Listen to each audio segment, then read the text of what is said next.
Hello. Welcome to our faculty session, Infusing Hand Horn into Your Modern Routine with Sadie Glass. Sadie is a faculty member at the University of the Pacific Conservatory of Music in Stockton, California, and is a natural horn specialist who performs with period instruments throughout the U.S., including American Bach Soloists, Portland Baroque, and Musica Angelica. I'm your staff moderator, John Wonderland, longtime KBHC camper, board member, and staff member since 2016. This session is brought to you as part of the online KBHC experience, our gift to the horn community. Sadie will be using an extra camera today, so you can view her hand positions in the bell, and her handout materials were in the link you received for today's sessions.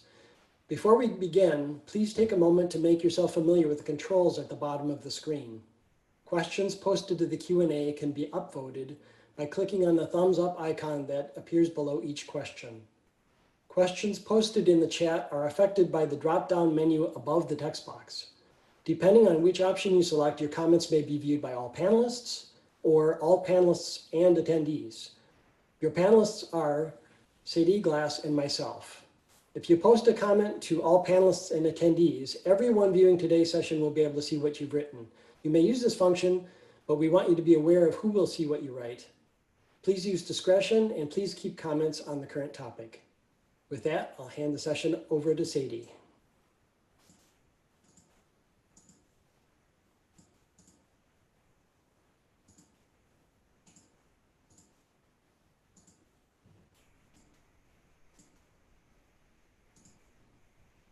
All right.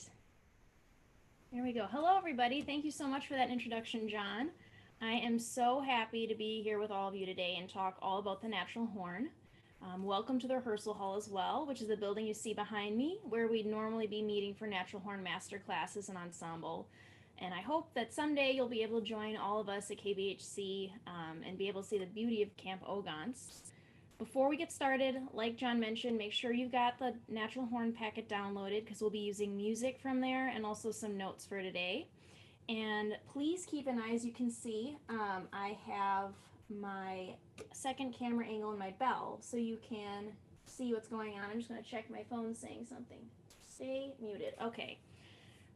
And then lastly, before we begin, I want this session to feel like a conversation and then we're all in the same space together. So I will be occasionally asking some chat questions throughout the class where I want to hear from you. So please feel free to participate in this way so that we can all learn from each other. Alrighty, so the first question I usually get asked when I start talking about natural horn is how I got started. And I started when I was in undergrad. I was a sophomore, and I had very supportive teachers, though not necessarily early music specialists. Through a lot of self-exploration, lessons with specialists, festivals, and trial by fire on the job a little bit, I'm now primarily performing on the Baroque and natural horn all over the country. So our first chat question, I'd love to hear from people.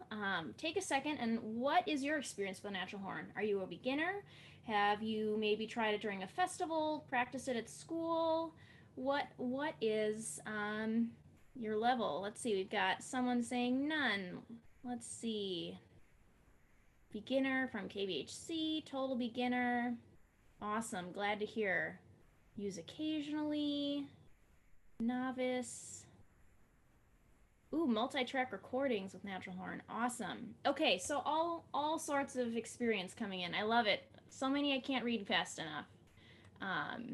Great. I'll let you guys keep reading and seeing where everybody's at. I'm going to keep going for today. So our main goals, I want to instill some of newfound passion for early music for you today. I also want you to feel confident infusing natural horn techniques into your weekly practice routine. The skills that we talk about today can be used whether you're just beginning or already have some experience. And also I think it's really important to think how these techniques can be used to improve your modern horn playing. So let's get started. First of all, we need the right equipment. Now, I realize that not everyone has a natural horn just sitting in their closet. However, we can try to replicate that experience on our modern horns. So the first thing we need to do is shed off a few pounds. I'll grab my modern horn to show you. So one of the first things that people always say when they pick up the horn, the natural horn, I should say, is how light the instrument is. One of my students, he may or may not be listening, I won't say his name, said that the first time he actually picked up a natural horn, he almost like slammed it into his face because it was so light and he just couldn't believe that. So to replicate that lightness feeling, we are going to empty out our modern horns, and I want you, let me see if you can see what's going on here, um, to, let's see, there we go. Take off everything except your main tuning slides, and you're going to keep your first valve slide in on the F side. And that is going to put our horn in the crook of E flat, which is very, very common on the natural horn. So if everybody could take a second, set up your horn just like this. Main tuning slides, and then your first slide on the F side. That's going to help create that lightness feeling for us. All right. While you're doing that too, I guess I should tell you a little bit about my horn. This is a replica horn from France. It's made by Richard Serafinoff, who teaches at Indiana University, and I really like playing this horn. I've had it for a long time. So once you guys have taken off all your slides, you can also see in my handout that I sent that on page 5 there's a key for knowing what valves you can put down for different keys. First finger gets you in E flat. Oh, I should also add, when we are playing today, make sure you're pushing down your first valve's fingering. So another difference between the modern horn and the natural horn is the bell throat and the bell flare size. So here's my natural horn bell. Put my hand inside, and you can see how small that is compared to, let me grab my modern horn bell. So you can see how much bigger the opening is. Now you can't physically change that today, but it's just something to be aware of. You're going to have to move your hand a little more inside the bell than I am. Especially when you're trying to watch what I'm doing in my bell, I'm going to have smaller movements. So let's talk about the steps we can take to improve your playing. The 3 things we're going to focus on today are tone, hand positions from basic to more complex, and articulation. For tone, we so often hear people that say they can play the natural horn and how easy it is, but then they might sound a little bit like this.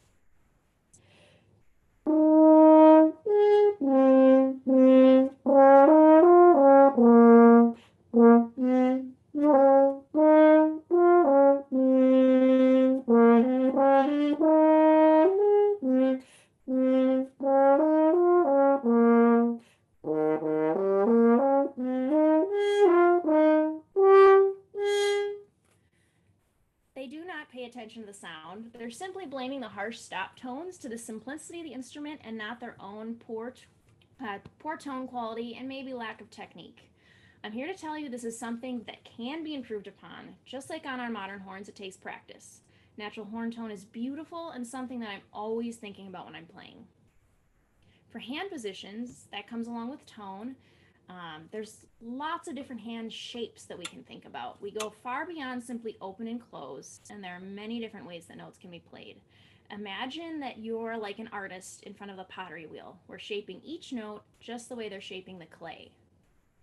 And finally, articulation. Tonguing is very different on the natural horn. It's much lighter, and we utilize the legato tonguing technique much more. Taking the time to discover where you may need to add tongue or where you can get away with only hand horn technique is also something that you should start to think about with natural horn. All right, so let's get playing. The way I approach natural horn is by thinking about how we all got started all those years ago with beginning band books. They introduced new notes, then some exercises and songs, and then in theory, we became efficient with those notes before moving on to the next. There are easier and more difficult notes on the natural horn. I always like to start with top F on the staff. If you want to refer to your hand rings chart, I included in the packet for suggested hand positions too. That shows you nearly every note we will use. I didn't put all in the bass clef. Hopefully you won't have to play some of those other notes that I left off. But that gives you a hand rings chart, if you will. So the hand position for that F on top of the staff is more open than most people think. It's about half open. So let's practice this note by playing a little mini scale up to it and back down. I'm going to demo first. this is also a great time to be watching that second camera in my bell.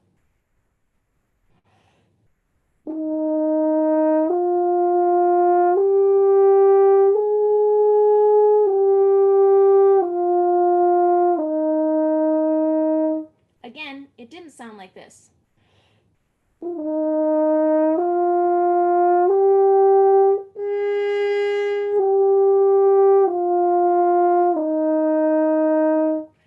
So let's try this all together. Another thing I really do before we play is use my drone app a lot for natural horn. I love the tonal energy tuner. A bunch of other faculty members from Kendall Betts, I've been watching their sessions, have also been saying that they use the tonal energy tuner, or TE tuner. I especially love it for natural horn. Let me see if I can show you. Let's see here. I probably can't show you, but you can change the key of the horn, which I really like. So then whatever crook you've got in, you can just adjust it, and then you don't have to worry about transposing like you would a fixed tuner in A, which is really nice, very handy. So I will put a drone on our F.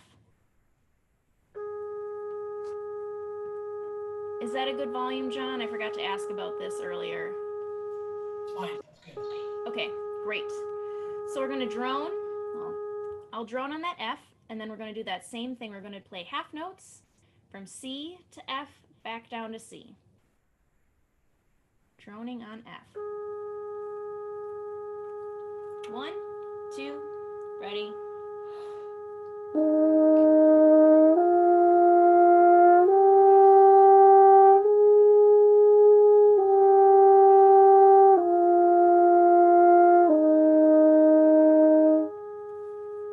Great. Let's do it one more time, but this time I'm going to put the drone on C so we can practice tuning the interval. Now we're tuning that perfect fourth for the F. 1, 2, again.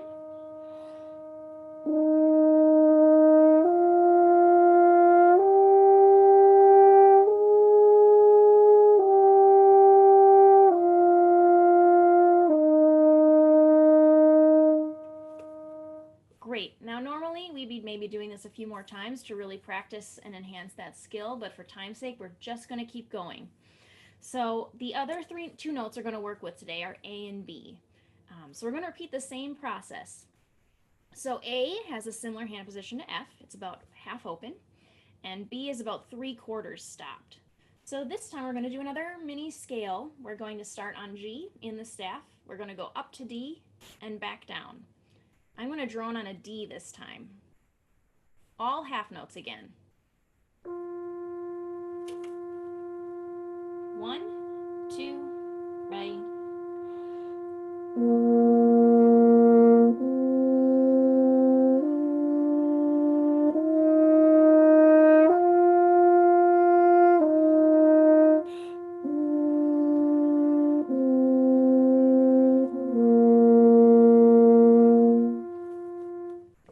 Let's do that one more time to really practice that A and the B. And I forgot to say, let's tongue the scale this time, okay? One more time.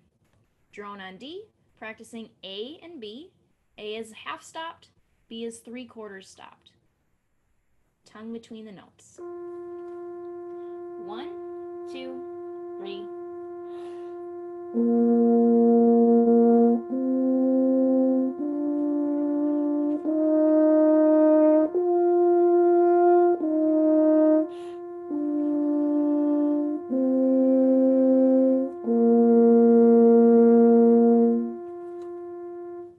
Great, I hope that went well for everybody. So you can repeat this process for every single note on the natural horn. Stopped to, there are a few notes that need to be completely open, like our B flat in this staff. So you can, again, think back to those beginning band books and how they represent present new information. We're going to do it the same way on the natural horn. So let's focus now on tone and hand position with these notes. In general, with the natural horn, we want to think about how open can this note be to avoid that sort of open and stopped effect. You all know what I mean by that. You don't want to hear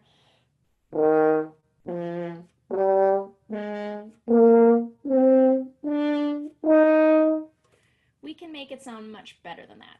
So let's experiment with these hand positions on the notes we just learned, F, A, and B, and think about how open I can get that note. So let me demo again. You're going to look inside my bell, and I want you to watch how my hand is moving to adjust the tone, all right? Usually I like to start by playing it more closed and then slowly opening to see how open I can get this note. Also, don't be afraid to maybe try to move so far that you're going to fall off the partial. We're all experimenting right now, so just see what works for you, okay?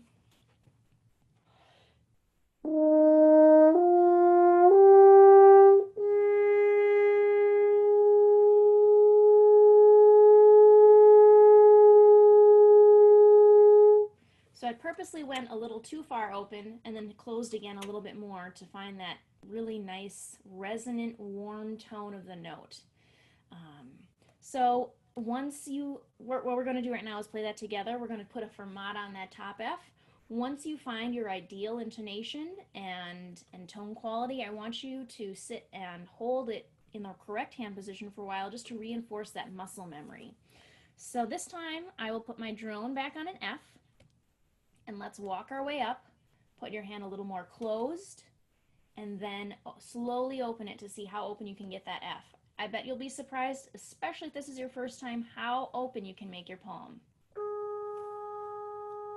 Half notes again, walking up. 1, 2, 3.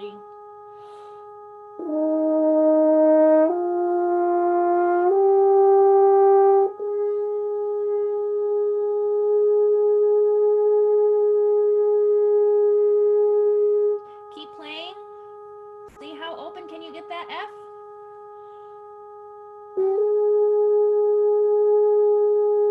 I don't want to hear. There should be no sizzle in your sound. Okay, hopefully that went well. Now let's repeat that with A. So we're just going to walk up from G to A. Again, more closed, slowly open up. I'm going to put a drone on an A this time. So again, we're going to start on G and then hold on our A.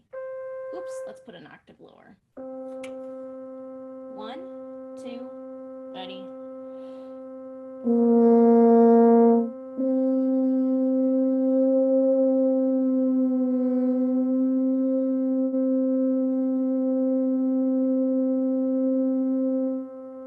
Keep trying.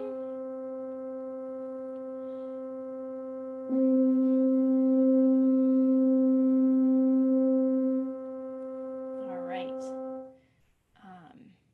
So let's repeat this now with G. We're going to walk up from, sorry, not G, B. We're going to repeat with G. So we're going to start on our G, go to A, and then we'll sit and hold the B. Here's a drone on a B. I'll quick demo.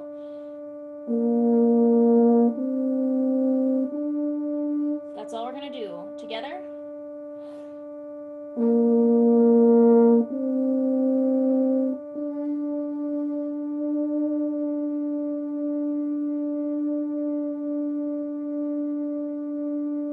Keep trying. This note is going to be more closed than the A and the F.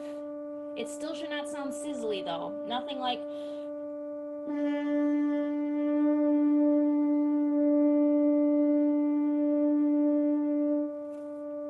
All right, great. Hopefully that went well for everybody. So let's try to put this into practice now. I want you to turn to page 6 of your packet, and the first excerpt is from Duvernois' Method for Horn.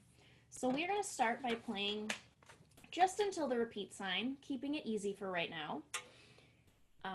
If this is your first time ever doing natural horn, I would recommend taking out the grace note, keeping it easier on yourself. If you're more comfortable, add that grace note back in. If you feel like this is very easy for you, I encourage you to even try the bass clef part then. Old notation, remember, so it's up an octave. If you want to play that along while I'm playing the first part. Let me just play this once for you so you can hear what it's supposed to sound like, and again, so you can really watch what's going on inside my bell.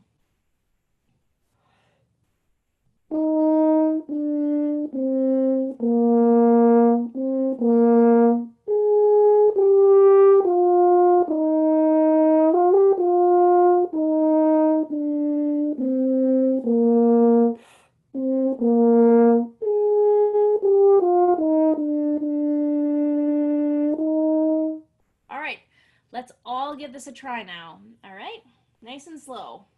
1, 2.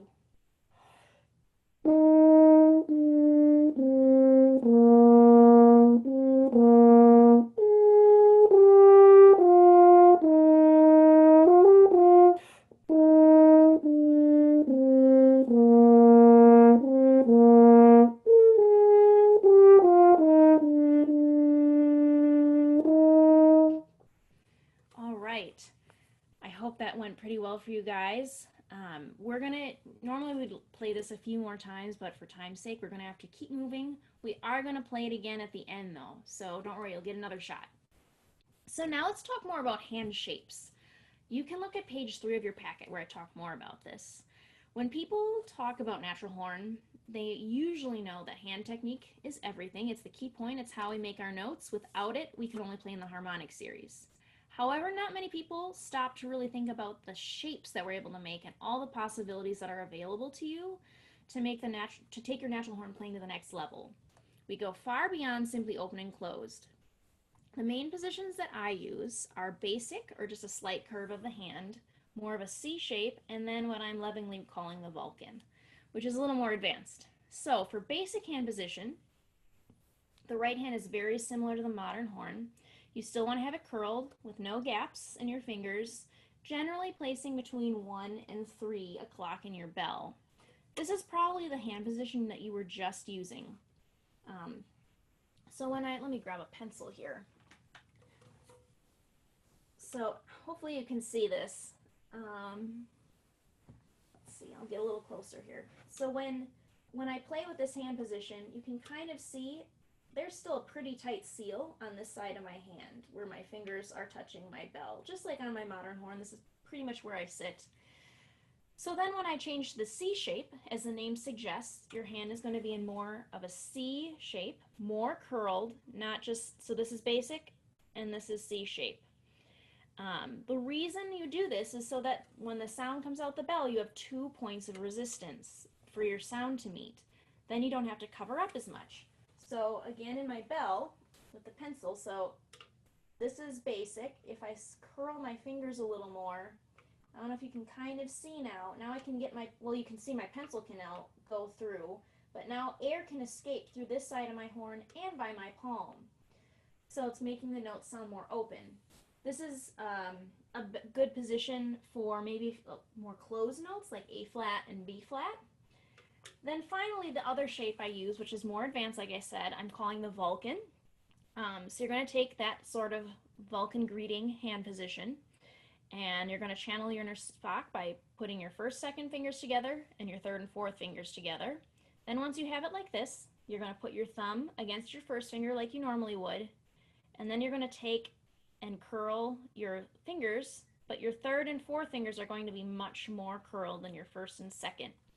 So now it's letting even more air out down here. So this would just be a C shape where I can get my pencil over here. If I split my fingers though for the Vulcan, now even more air is escaping down in this part of my hand. So for notes like A and F that are more open, it really warms up the sound.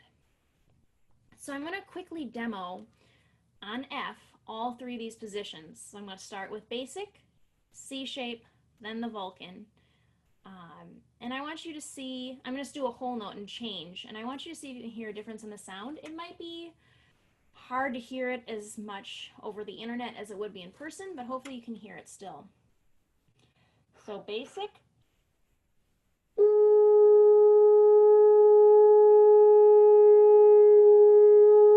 Let me do that again. Basic. C. And Vulcan.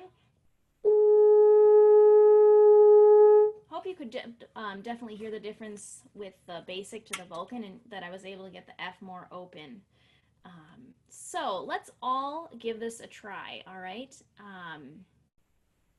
Or actually, sorry, before I want to give everybody a chance to give this a try, I want you to see, I'm going to play the rest of that Mozart, but correctly now, like I did at the beginning for the poor example.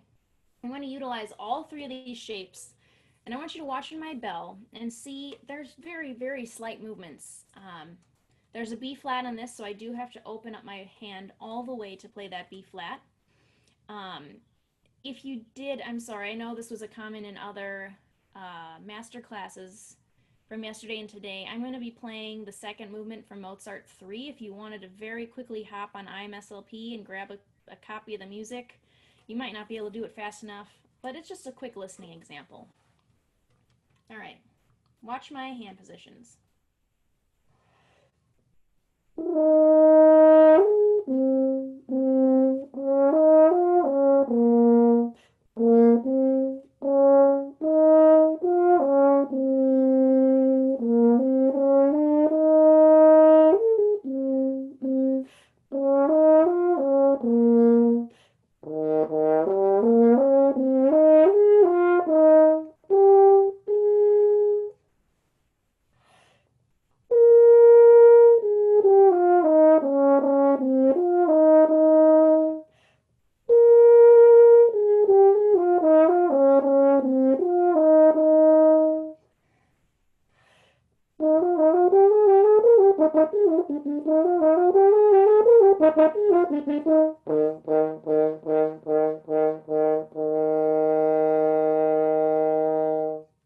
So just a quick taste of what you can see when I'm actually playing a piece of music, what's going on inside my bell.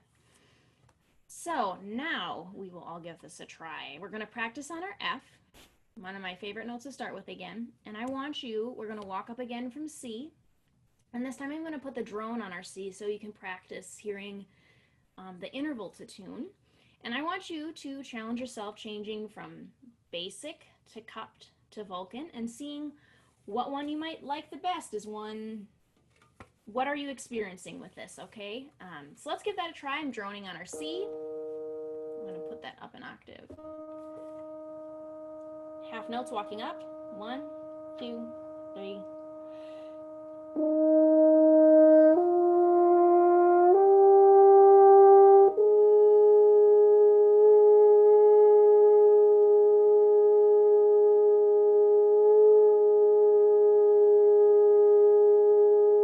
Keep experimenting.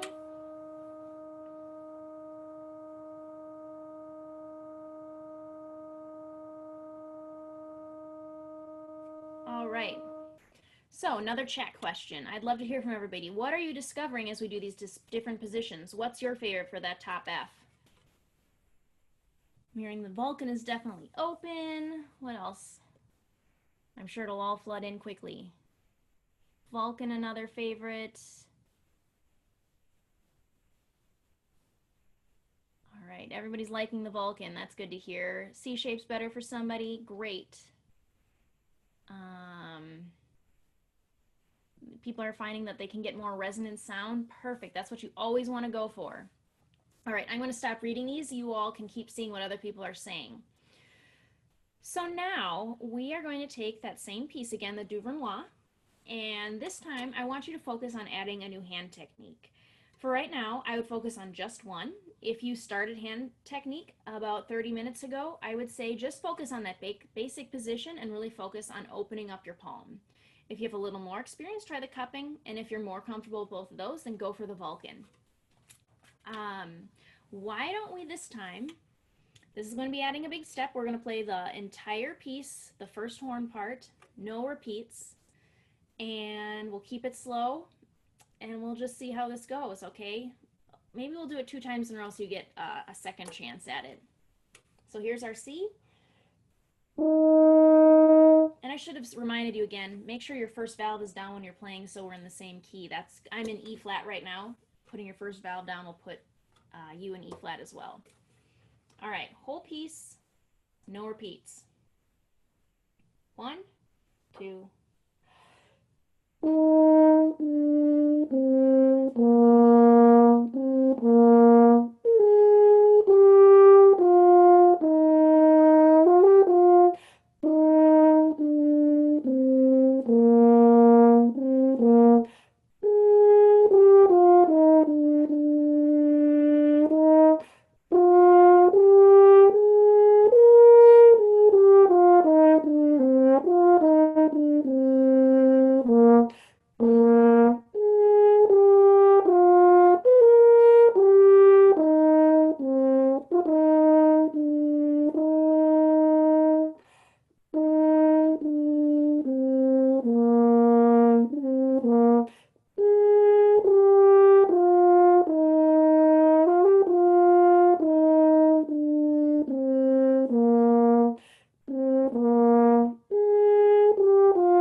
right, I hope that went pretty well for everybody. Let's try it one more time. See if you can get a few more notes. I want you to just take a second and think what's a spot that maybe you could improve upon. Maybe pick one or two things. Don't try to change too much at once here. And another option, if you just feel like watching again and looking inside my bell, that's also great too if you just want to sit back and listen. All right, let's do it again. 1, 2.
Great. I hope that that went well for you, and eventually you'll be able to switch effortlessly between all these different hand shapes, and you'll know your horn and the quality of sound that you're desiring at that particular moment, and you'll just be able to adjust accordingly. It'll be just as easy as using your valves.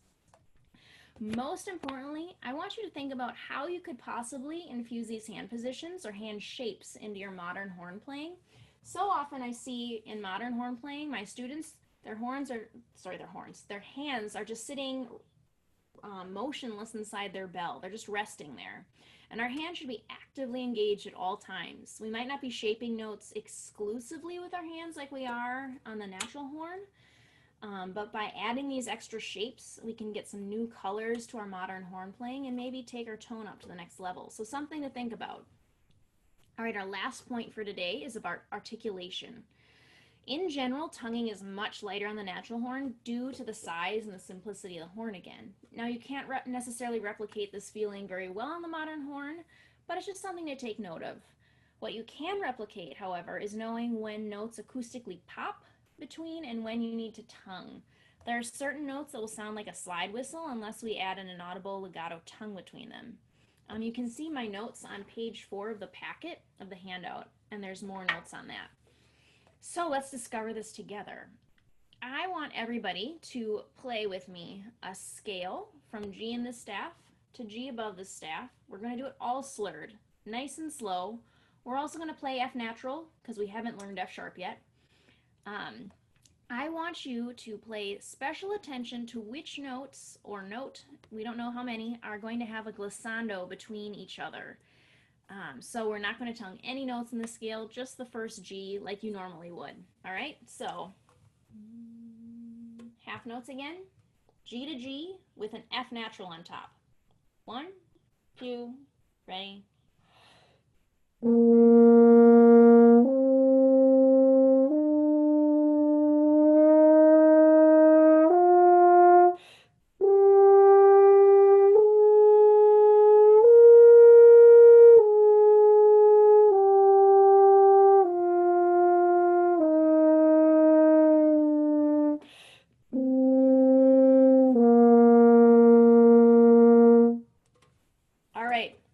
Chat question, where did we need a tongue? Which notes acoustically popped? Or actually, I'm just asking one question. What notes or notes did we need a tongue between?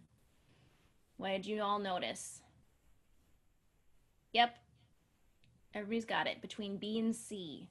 So we need a tongue inaudibly, a legato tongue, when we're slurring between B to C. Doesn't matter what direction you're going. We don't have to tongue between the A and the B because they come from different open harmonics. So the B comes down from the C harmonic and the A comes down from that open B flat harmonic. So because of that, there's that acoustical pop that I mentioned before. So we don't have to add our legato tongue there. So just like with hand positions and making it as open as possible, we want to try to make this legato tongue as inaudible as possible. So we're going to make a little exercise out of this. We're going to play simply B to C on half notes right now. And we're just going to put that in a vamp. I want you to focus on tongue in between these notes and not hearing any glissando. And each time you repeat this tongue, I want you to see if you can get it lighter and lighter and lighter. I'm just going to demo for a second.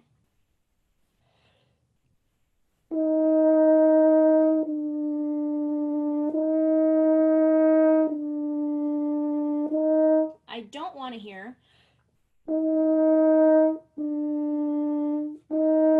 a tongue. Also, I find when I first started, or even sometimes still, if there's a particular passage that I'm nervous about or that I may be having trouble with, I still legato tongue, but I put space between the notes because I'm clenching up and getting nervous to play. So don't also do, that's not sounding slurred either. So let's just all try this together. We're just going to keep going back and forth several times to practice this legato tongue. Half notes on each. 1, 2, ready.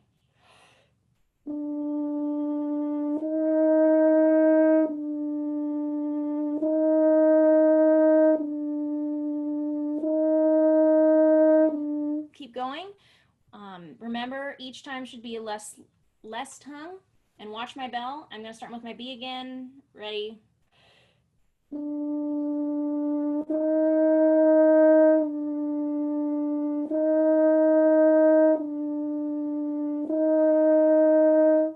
All right, let's stop.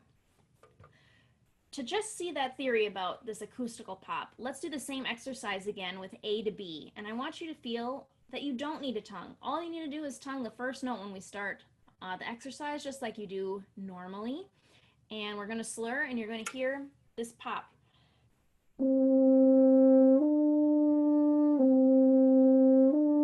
I'm not doing that with my tongue at all. My tongue is just hanging out in the bottom of my mouth right now. Let's try that. 1, 2, ready.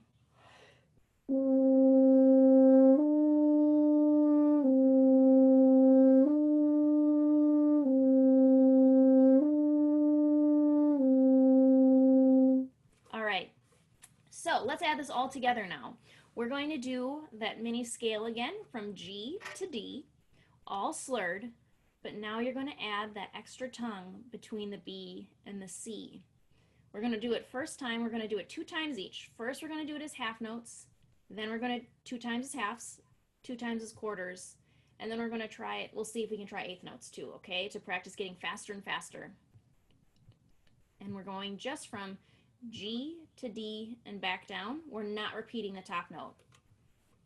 Again, if you just want to sit and watch what my hand's doing, that's perfectly great as well. All right, so let's try this. I'm going to drone on a D. Let's do that. Half notes. 1, 2, 3.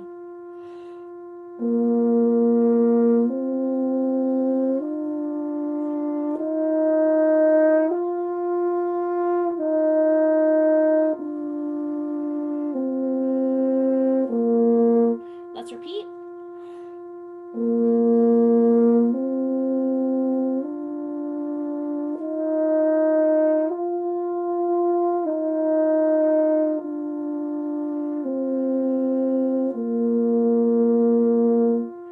Great. Let's do it as quarter notes. Sorry, quarter notes now.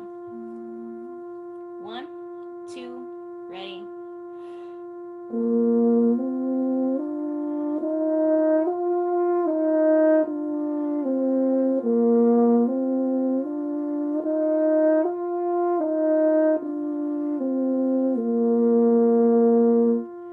All right, now let's try eighth notes 2 times in a row. 1, 2, 3.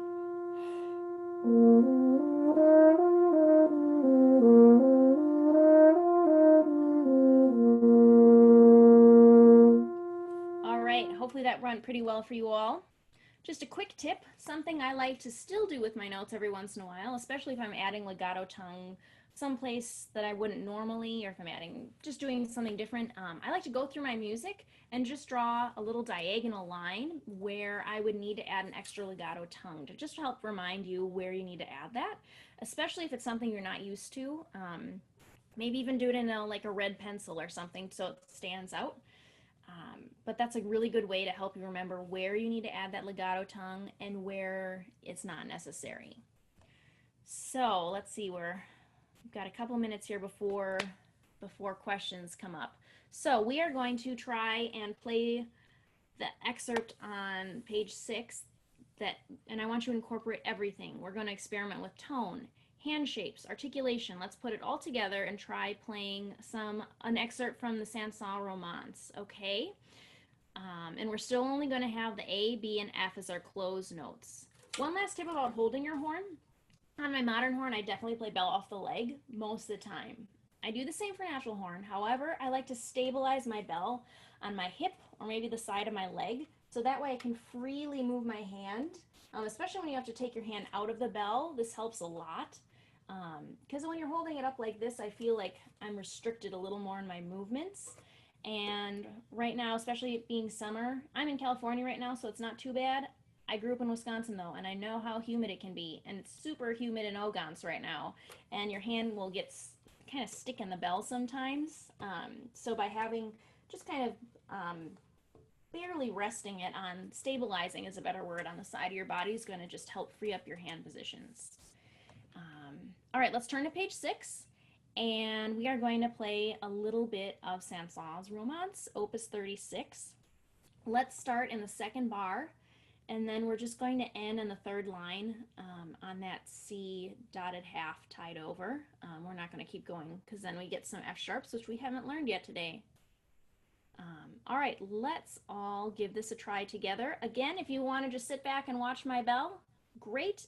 Otherwise, I encourage everybody to try it with me. Focus on just 1 or 2 new concepts. Again, don't try to throw everything in at once unless you feel comfortable, okay? All right, let's do it. We'll go a little under tempo. Bum bum ba dee da da da dee dum. There's our E. 1, 2.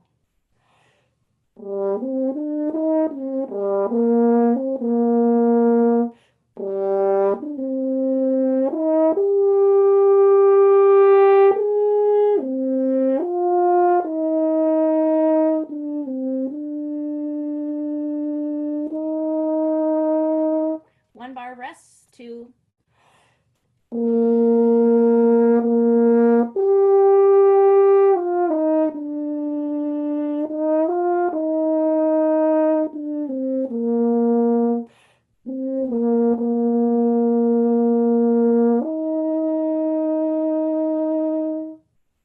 Great. Normally, again, we do this more than once, but for time's sake, we're going to have to stop. Another chat question.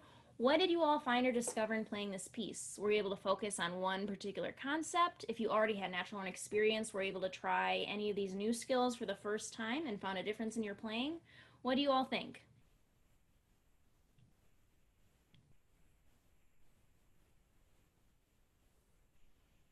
Very challenging. That's okay. Practice makes perfect. Let's see. Really like using the Vulcan hand position. New hand position is helpful. Finding the proper distances between A and B, great. I like the valves. Oh no, keep trying. Great. So where do you go from here? You need to be your own teacher this summer. Keep working through new notes in the same way we did today. Use a drone to work on tone and intonation. Make adjustments with your hand position or hand shapes. Play an etude which just focuses on a few notes at a time.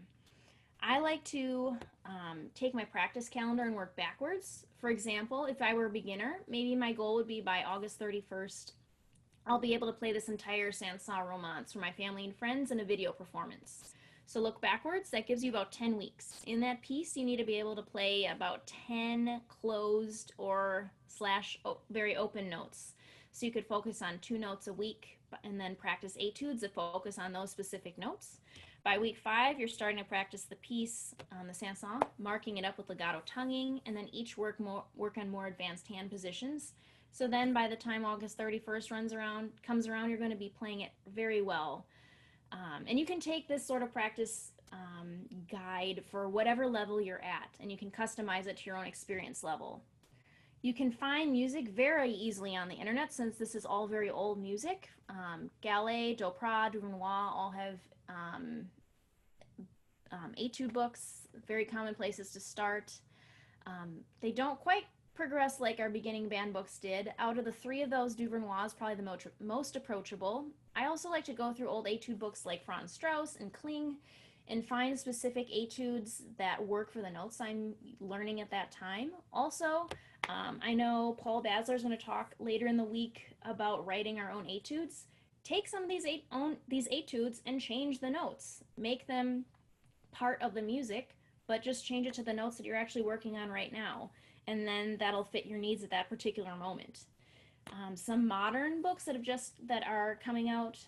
Annika Scott just wrote a really excellent resource. John Erickson has a book. Paul Austin also about playing the natural horn. And let's see here. I'm just going to kind of jump ahead a little bit. Let's see. I guess my last question for you all is, what goals are you hoping to create for yourself on natural horn this summer? I just would love to hear what you're thinking after this masterclass. I'll give you guys a second. Ooh, I want to play Villanelle.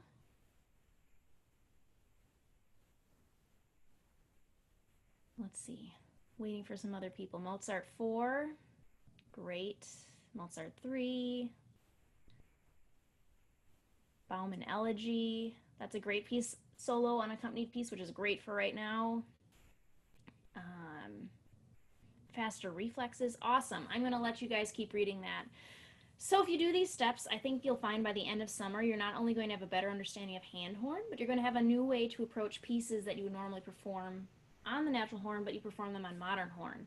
I also want you to think about the skills and what we talked about and how that can be applied to your modern horn. So we talked about ear training with tuning the intervals with the drone. We talked about hand shaping of notes, and we also talked about legato tonguing. These techniques are just the tip of the iceberg when it comes to natural horn. If you really commit and spend quality practice time learning horn, there's so many benefits that go onto our modern playing. So with that, John, I'll open it up to any final questions today. Great, Sadie, thanks so much. We've got quite a few of them here. I'll give you the first one here. Can you discuss this? Aiden Christensen asked this. Can you discuss the false tones at the bottom of the register for everyone as are used in the Weber Concertino? I can't remember those notes specifically off the top of my head, but those notes just don't really exist. So you basically have to lip them. Once you get below, well, as you all know in the harmonic series, the higher we go, the closer the notes get together. The lower we go, they get more spaced out. So that means, from middle C down to low G, down to low C, those are our only landing spots, and everything in between is kind of a made-up note. So you just have to really hear it and practice with a tuner and a drone. It's going to take a lot of muscle memory, both in your hand and your lips, and hearing it to get those notes working. And the multiphonics are really hard in that piece too, especially speaking as a woman, because I can't sing low enough. So then when you have to sing those notes 1 or 2 octaves higher, it starts to sound a little silly, in my opinion. Yeah, when those notes don't exist, you really have to rely on your ear and bending with your lips. Next question is from Willie Rosen. Sorry if I pronounced your name wrong. When would you incorporate hand horn in a piece? I'm not sure if I quite understand that question. So let's say if I'm working on Mozart 3 for my junior recital in undergrad, I might start on the modern horn like you normally do. Start getting things under your fingers, get it in your ear, listen to lots of recordings both on natural horn and modern horn, and then pull it out and try to incorporate some of these hand horn techniques. See how certain notes would sound. A lot of times you hear people play certain things too loud or aggressively. So try it on natural horn and think, oh, Mozart he knew that you had to cover this note, or that this note would have been really open. And he was very smart to write this piece in a way that shows off the horn in this way. So I would use that as a practice tool and then put it back to your modern playing. I wouldn't do this the week before your recital. I would do this maybe a few months before your recital, so that way it can be a positive effect on your modern playing and not, oh no, I've got a week to do this and I completely forgot to incorporate this. Now I'm going to do it last minute and stress myself out before my recital. It should not be a stressor. It should be a fun new learning tool. Got another question from Becky. Again, sorry if I mispronounced your name. Becky Burchett Allen. How different does it sound when you do it on your modern horn? I assume she's meaning whether, how much different is modern horn sound from natural horn? It's going to sound different. So like I said, like our bell is bigger, the whole horn is bigger. Your the tone is going to be a lot different. I can demo this really fast. So I'll play that Mozart again.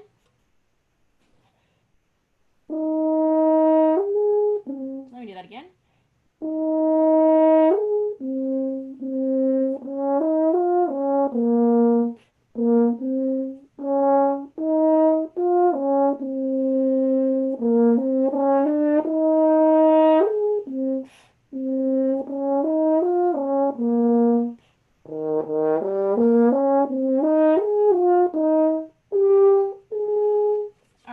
That much on my modern horn. So I'm also using, I'll just switch completely. I also have on a historic mouthpiece, which is much more straight funnel shape, as opposed to our modern mouthpiece where they go in and then slightly back out again. That's also going to make a difference.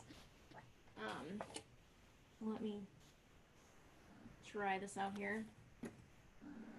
All right.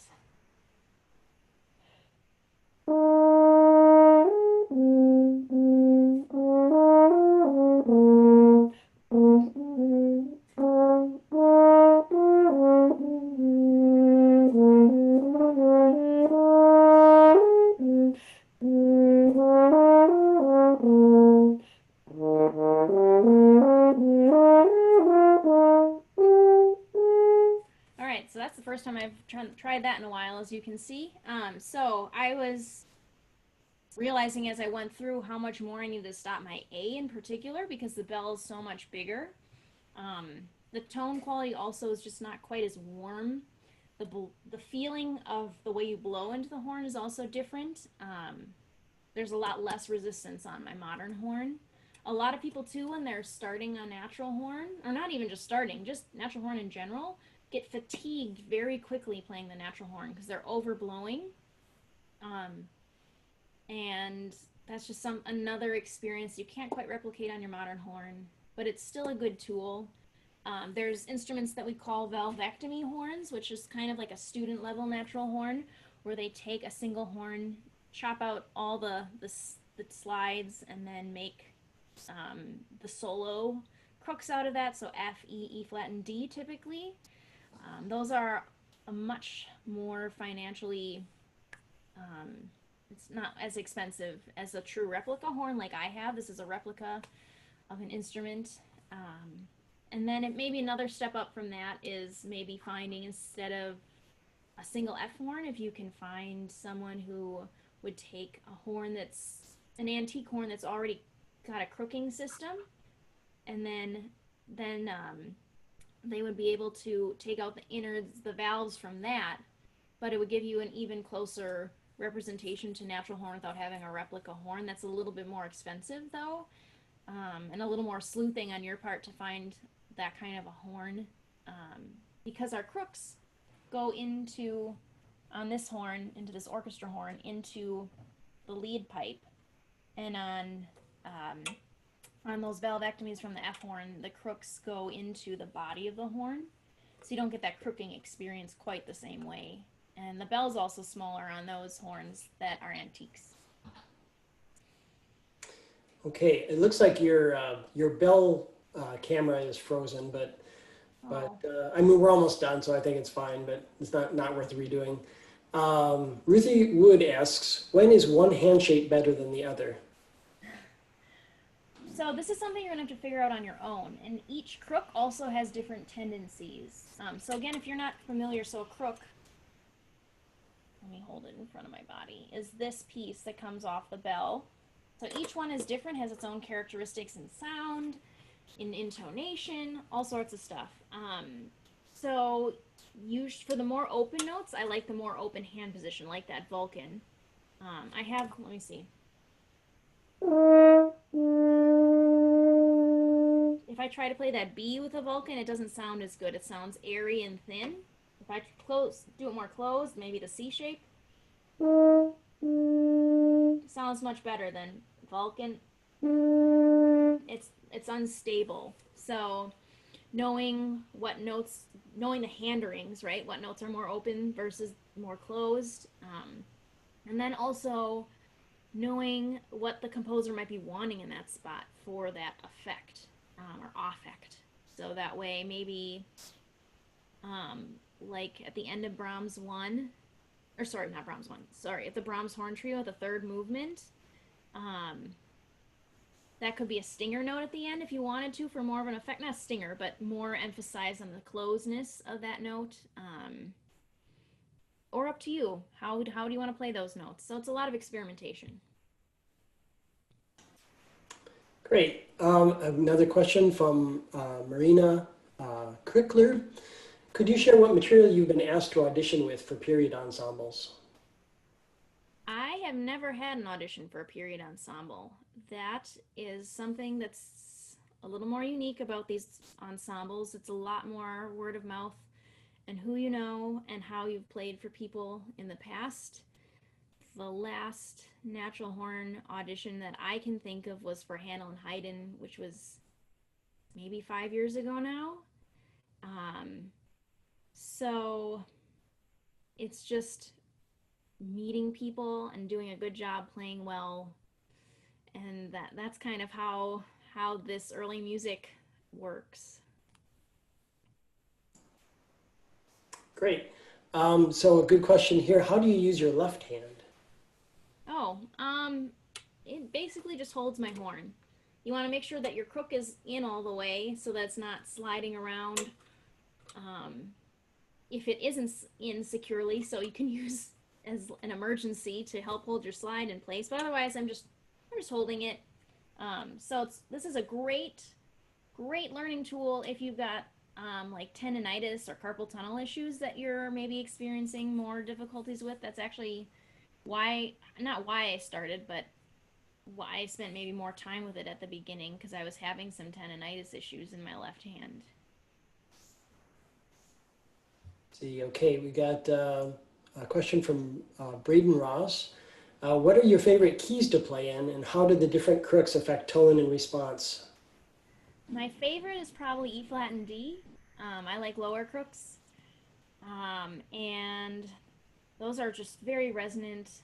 In general, F, E, E flat, and D they're the solo keys, so they're supposed to be the most pleasant to play in. Our horns are fixed in F for a reason. They liked that one the most, and they stuck with it, and now we've got our horns all soldered together that way. In general, just like you think of on our modern horn, if you're playing super low, it's a lethargic sound. Notes are maybe a little more unstable, and then in the higher range, it maybe like zings out a little bit more. That's kind of how, in general, I would describe the different characteristics of the crooks. Great. I think we've got time for just one more question here, and there's a few open questions. I'll try to copy the remaining questions so maybe we can answer those outside of the video. How do you play F sharp? I see a symbol on the worksheet, but I'm confused as to how to open and close your hand at the same time. And unfortunately, your hand camera is broken at the moment. Oh, well, so F sharp and A are difficult notes. They can be played open or closed, depending on the day, the piece, the crook, the weather. So it's kind of up to you how you want to play it in context, and again, with what's going on. Sometimes I'll play a piece and I'll write above that note what I want it to be. Is it stopped? Okay, I've written it in, and then I'll pick up the piece a year later, maybe 2 days later, and I'll think, what was I thinking? This is not closed. It needs to be all the way open. So experiment with that on your own. So that's all I would say with that. But really quick before we head out, I just wanted to say thank you all so much for listening today, and thank you to the incredible staff and faculty at Kendall Betts for putting this on. And I really hope that you'll be able to join us at Camp Ogons next summer. If you do have more questions, my email address is on the front of the packet, sglass@pacific.edu. My website is sadieglasshorn.com. I'd love to hear from you with more questions. And thank you so much again, everybody, for listening today. Thanks so much, Sadie.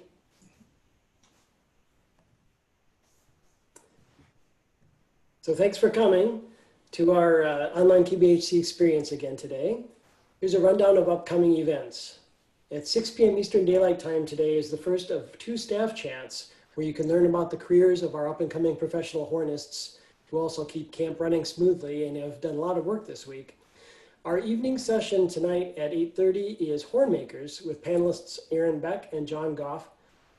Tomorrow morning, as in every morning this week, will be the guided warm-up sessions with Bernard and Jesse. In the meantime, you can subscribe to our YouTube page by searching for Kendall Betts Horn Camp. You can also find us on Facebook using @KBHornCamp and Instagram using @official_KBHC. We encourage you to post to social media using the hashtag KBHC2020. See you then.